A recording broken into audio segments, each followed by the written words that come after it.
ini kantor kami.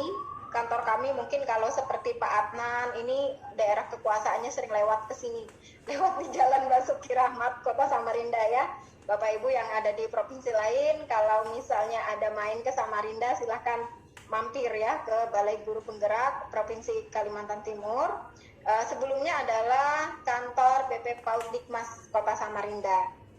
Sekarang sudah berubah organisasinya menjadi Balai Guru Penggerak Provinsi Kalimantan Timur.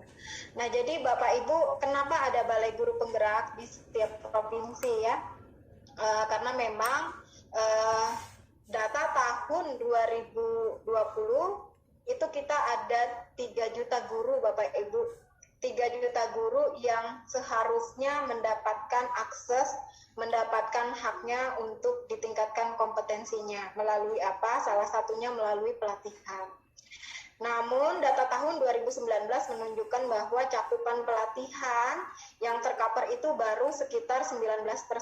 Bapak Ibu, baru sekitar 621.498 orang yang bisa di-cover ya oleh Kementerian Pendidikan, Kebudayaan, Riset, dan Teknologi. Nah, ternyata dari 19% ini kan PR-nya masih banyak ya Bapak Ibu ya. Dan pada saat itu lembaga penyelenggara diklat yang berada di bawah kementerian itu hanya ada 6 plus 1, yaitu 6 PM4TK dan 1 LPPK SPS. Dan Bapak Ibu ke 6-6-nya itu plus 1, 7 berarti ya. 7 ini semua terpusat di Pulau Jawa. Kalau Bapak Ibu bisa lihat di sini. Nah, ini semuanya terpusatnya di Pulau Jawa ya. Jadi PM4TK IPA ada di Kota Bandung, Jawa Barat ya. Kemudian PM4TK Bahasa ada di DKI, PM4TK TKPLB juga di Bandung, di Jawa Barat. Lalu Penjas BK, lalu IPS PKN itu ada di Kota Malang. Matematika ada di Jogja, LPPKS ada di Jawa Tengah. Nah, ini yang menjadi salah satu latar belakang kenapa ada Balai Guru Penggerak. Sebenarnya Balai Guru Penggerak ini juga tidak ujuk-ujuk langsung ada di tahun 2022. Sebenarnya hembusannya sudah ada sejak tahun 2020 ini Bapak Ibu. Nah, tapi kan tidak mudah ya untuk mendapatkan persetujuan ketika kita ingin membentuk SOTK baru. Tentu ada prosedur yang harus dilewati, nah, sehingga baru bisa terrealisasi di tahun 2022 ini. Nah, Bapak Ibu, sehingga dengan terbitnya Permendikbud nomor 14 tahun 2022 tentang SOTK Balai Besar Guru Penggerak dan Balai Guru Penggerak, itu kami, Balai Pengembangan Pendidikan Anak Usia Dini dan Pendidikan Masyarakat atau yang biasa kita sebut dengan BP PAUD Dikmas, ini berubah menjadi Balai Guru Penggerak ya. Tidak semua Bapak Ibu, ada beberapa yang sebelumnya itu adalah dari PM4TK, yaitu yang menjadi balai besar ya, seperti PM4TK IPA, PM4TK TKPLB, dan PM4TK Penjas BK itu melebur jadi satu menjadi Balai Besar Guru Penggerak Provinsi Jawa Barat. Nah, tugasnya apa Bapak Ibu? Tugas kami Balai Guru Penggerak itu adalah melaksanakan pengembangan dan pemberdayaan pendidik dan tenaga kependidikan. Jadi siapa saja di sini yang termasuk pendidik dan tenaga kependidikan ya, pendidik ya guru-gurunya, termasuk pendidik lainnya Bapak Ibu yang berada di jalur non formal ya, seperti tutor-tutor, instruktur ya. Kemudian ada calon kepala sekolah, calon pengawas sekolah, termasuk juga tenaga kependidikan seperti laboran, tenaga perpustakaan. Itu adalah tugas dari Balai Guru Penggerak ya, yang sekarang itu ada di setiap provinsi kecuali DKI Jakarta. Tapi nanti teman-teman DKI jangan nanya ke saya ya, kenapa di DKI tidak ada Balai Guru Penggeraknya.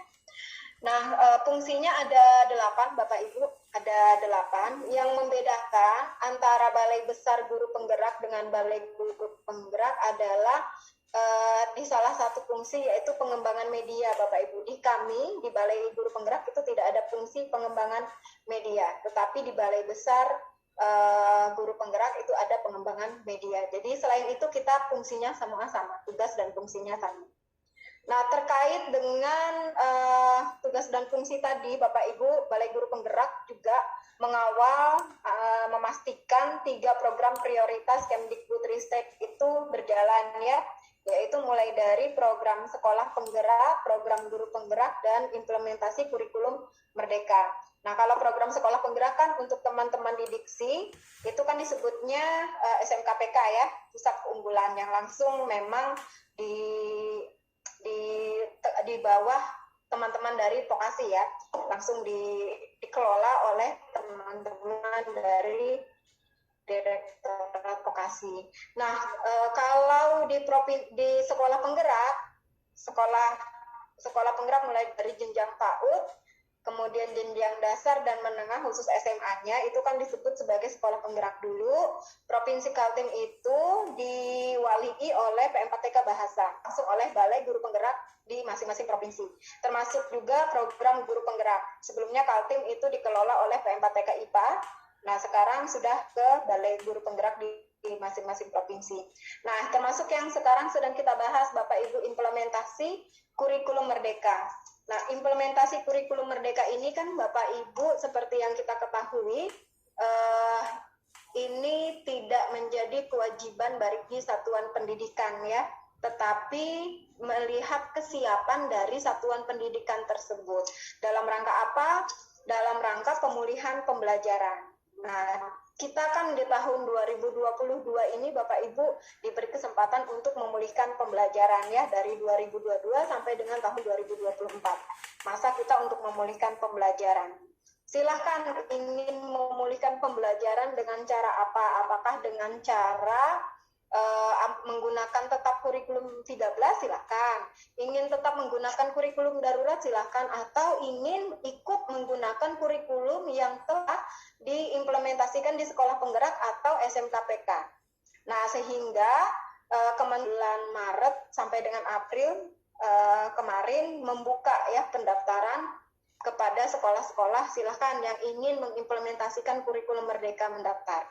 Nah, ternyata Bapak Ibu respon dari sekolah itu luar biasa dan di luar dugaan ya Pak Arif ya. Jadi kurang lebih 143.000 satuan pendidikan itu yang mendaftar mengimplementasikan kurikulum merdeka dengan kategorinya masing-masing ya. Tetapi paling banyak berada pada kategori mandiri berubah. Ya, itu pun Bapak Ibu ada yang masih nyesal. Aduh Bu, bisa nggak itu diubah kategori kami? Kami kemarin itu sebenarnya inginnya mandiri berubah, tetapi pas keluar SK mandiri belajar, padahal kami ingin tahun ini. Nah, kemarin juga kementerian memberikan kesempatan kepada Bapak Ibu di sekolah ya, satuan pendidikan untuk merubah kategorinya ya. Jadi misalnya yang dari mandiri berubah ingin naik ke mandiri berbagi, misalnya merasa mampu sudah siap, silahkan. Atau yang dari mandiri berubah silahkan ya, atau mau turun dari berubah ke mandiri belajar silahkan. Karena memang siapa tahu setelah Bapak Ibu belajar ya, ikut workshopnya, bimteknya, pelatihannya, wah kalau seperti ini caranya kita kayaknya belum sanggup deh jadi mandiri berbagi. Gimana caranya? Makanya kemarin diberikan kesempatan oleh kementerian untuk merubah pilihan kategorinya. Tetapi sudah tutup Bapak Ibu sampai dengan tanggal 5 kemarinnya sudah selesai. Nah, kami Bapak Ibu di Provinsi Kalimantan Timur ini juga sangat mengawal ya, memastikan bahwa sekolah-sekolah siap untuk mengimplementasikan, terutama yang memang sudah mandiri kan ya. Di Kaltim Pak Arif itu ada 2.085 satuan pendidikan yang mendaftar IKM secara mandiri ya, jalur mandiri. Yang paling banyak itu berada pada kategori mandiri berubah, di mana tahun ini berarti teman-teman yang berada di mandiri berubah itu kan sudah mengimplementasikan kurikulum merdeka, tetapi boleh tidak mengembangkan perangkat ajar. Artinya tinggal pakai perangkat ajar yang telah disiapkan oleh kementerian. Ya, mengambilnya dari mana? Yang tadi disampaikan oleh Mbak Naila tadi ya, bisa mengambil dari PMM. Walaupun memang masih banyak mungkin belum tercover di situ ya. Nah, kalau yang mandiri belajar ada juga Pak Arif, artinya belajar ini kan 1 tahun teman-teman belajar dulu masih menggunakan kurikulum yang lama, apakah itu kurikulum 13 atau kurikulum darurat, tetapi sudah ada beberapa bagian-bagian dari kurikulum merdeka yang sudah diterapkan tipis-tipis dalam proses pelaksanaan pembelajaran di sekolahnya. Nah, Mandiri Berbagi ada juga tapi tidak banyak untuk Provinsi Kalimantan Timur. Nah, apa saja yang sudah kami lakukan Bapak Ibu sesuai dengan yang disampaikan oleh Pak Dir tadi ya, Pak Direktur Rahmadi, bahwa Kementerian itu juga sebenarnya tidak melepas Bapak Ibu sekolah yang mendaftar IKN secara mandiri itu begitu saja, tetapi ada beberapa strategi yang sudah disiapkan. Salah satunya itu yang ada 6 ya, bukan salah satu, ada 6, yaitu ada platform Merdeka Mengajar yang tadi luar biasa ya manfaatnya kalau Bapak Ibu simak. Di situ ada banyak manfaat, Bapak Ibu bisa menyiapkan asesmen siswa, lalu bisa mengikuti pelatihannya secara mandiri untuk kurikulum Merdeka ini ya. Jadi tidak secara cascading seperti ketika berlakunya kurikulum Merdeka. Jadi ini Bapak Ibu langsung belajar dari sumber yang sama, PMM ya.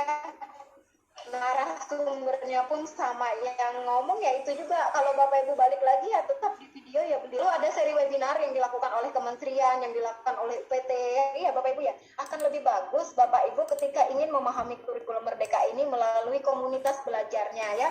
Komunitas belajarnya kumpul di satu sekolah ya, sekolahnya kumpul, mungkin kepala sekolahnya menjadwalkan setiap hari Sabtu kita khusus untuk belajar, Sabtu belajar misalnya ya, buka PMM-nya bagi guru-guru yang sudah punya akun belajar ID bisa langsung membuka di PC-nya ya, di laptopnya atau di Android-nya ya. Bagi teman-teman guru kan banyak juga ya Pak Arif ya, guru-guru yang baru tetapi belum punya akun belajar ID. Nah, di komunitas belajar inilah bisa bareng belajarnya. Salah satu nayangkan mungkin di LCD sama-sama belajar di PMM-nya. Nah, lalu juga UPT Kementerian juga sudah menyiapkan narasumber berbagi praktik baik ya, yang bisa Bapak Ibu akses. Siapa saja sih narasumber yang ada di wilayahnya Bapak Ibu itu yang direkomendasikan, itu bisa diakses ya. Juga ada helpdesk, juga ada disiapkan mitra pembangunan ya. Nah, ini yang sudah dilakukan oleh BGP Provinsi Kalimantan Timur ya, dan tentu saja juga bekerja sama dengan BPMP Provinsi Kalimantan Timur. Kami baru saja rakor Bapak Ibu, dan alhamdulillah rakor kemarin dihadiri oleh Bapak Dr. Praptono, Direktur SPS dan Tenaga Kependidikan ya. Nah, yang hadir pada rakor ini adalah Kepala Dinas Pendidikan dari 10 kabupaten kota plus provinsi, jadi ada 11 kadis, termasuk kabit ya, kabit PAUD, kabit SD, kabit SMP, kabit GTK, termasuk kabit SMA dan SMK juga kami undang. Dan hasil dari rakor ini menghasilkan rencana tindak lanjut di masing-masing kabupaten kota terkait implementasi kurikulum Merdeka, dan juga ada penandatanganan MOU antara Dinas Pendidikan Kabupaten Kota dengan BGP Kaltim, Pak Arif. Ini baru saja tanggal 28 Juni kemarin berakhir kami laksanakan. Begitu selesai rakor di Jakarta, kami lanjut rakor di Kota Balikpapan. Nah, khusus PMM sudah sangat banyak yang kami lakukan ya, yang kami lakukan intens pada minggu-minggu ini adalah melakukan pendampingan langsung ke satuan pendidikan atau ke sekolah untuk mengakses PMM, karena memang pergerakannya agak lambat untuk Provinsi Kaltim, Pak Arif. Sebelum rakor kita masih berada di posisi untuk adoption rate ya, walaupun kita tidak bicara tentang angka di sini, hanya saja kan salah satu indikator pengukurannya kan kita melihat dari adoption rate itu. Jadi hanya 60% sekolah yang sudah mengakses PMM pada saat itu. Nah, lalu setelah itu kita ada melaksanakan pelatihan daring untuk pemanfaatan platform Merdeka Mengajar, itu 32 JP dengan pola in-on. Jadi teman-teman kita kumpul melakukan pendampingan melalui grup WhatsApp yang sudah kita bentuk per kabupaten kota, Pak Arif. Yang mana sampai dengan tugasnya itu kita beri waktu sampai dengan 12 Juli untuk upload tugas, artinya melakukan aktivitas-aktivitas yang ada di PMM itu, screenshot, lalu kita baru bisa mengeluarkan sertifikat 32 JP-nya. kita selain melakukan pelatihan daring sambil karena pergerakannya juga lambat, akhirnya kita langsung ke sekolah-sekolah ya. Nah ini yang kita lakukan oleh BGP Kaltim. Nah selain itu sebelumnya kita sudah melakukan webinar, yaitu webinar Etam Kayu Bebaya. Ini juga adalah jargonnya Kaltim ya, Etam Kayu Bebaya itu artinya kita berusaha bersama, kita maju bersama ya. Ini kemarin kita lakukan 6 episode secara maraton per kabupaten kota Pak Arif, dan ini salah satu yang mengangkat adoption rate kita kemarin meningkat. Walaupun setelah sampai dengan angka 69% itu kok habis itu lambat gitu ya. Nah setelah itu kita lakukan pelatihan daring, ada rakor, dan insya Allah besok kami juga akan melakukan webinar untuk seri asesmen diagnostik dan pembelajaran berdiferensiasi. Karena kan memang saat ini guru-guru harusnya pada masa sebelum masuk sekolah ini sudah fokus dalam mempersiapkan asesmen diagnostik dan pembelajaran berdiferensiasi. Nah, mitra pembangunan untuk Provinsi Kalimantan Timur kita memang sangat terbatas ya, hanya ada 4 mitra pembangunan, yaitu PT Tanoto Foundation, TMMIN, kemudian ada PT Jogja, terus satunya apa ya, saya lupa, ada 4, dan itu tidak semua kabupaten kota ada mitra pembangunannya. Ini yang akan kami kejar juga, menjadi target kami minimal di setiap kabupaten kota ada mitra pembangunan yang bisa membantu kita di dalam mengawal sekolah mengimplementasikan kurikulum Merdeka. Nah, itu mungkin yang bisa saya sampaikan karena waktunya hanya 30 menit. Tadi saya janji ke Pak Arif 10 menit saja, Pak Farah. Terima kasih, Pak. Baik, terima kasih.